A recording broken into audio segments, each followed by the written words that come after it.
bosib kelgan joylar, mana shu jang bo'lgan joylar, ana shu Rasulullohning qadamlarini izlab kelgan joylar. Alloh taologa hamdlar bo'lsin, ana shu biz yurib turgan mana shu joylar hammasi Rasulullohning qadam joylari hisoblanadi.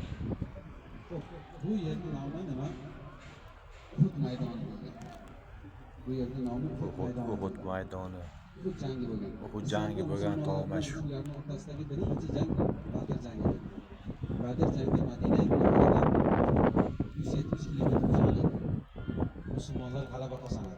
Alloh taolo nusrat g'alabasini berib, ana shuni alamini olishlik uchun Makka mukarramadan 3000 kishi Madinaga yo'lga chiqadi.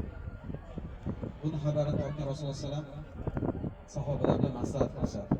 Nima qilamiz endi? Ular 3000 kishi ekan, biz ozchiligimiz, qurollarimiz ham zaif. Deganda Rasululloh sollallohu alayhi vasallam nima qiladilar?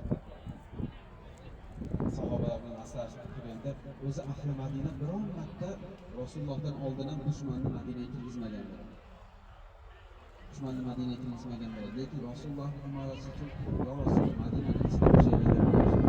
Rasulullohga aziyat chekdi. Madina Munavvara shunaqangi kichkina joy bo'lganki, hozir mana 309-310 darvozadan kiryapsiz. Ana shu darvozaning ichi Madina bo'lgan. Shunaqangi kichkina joy bo'lgan. Kichkina joydan butun yerga islom tarqalgan.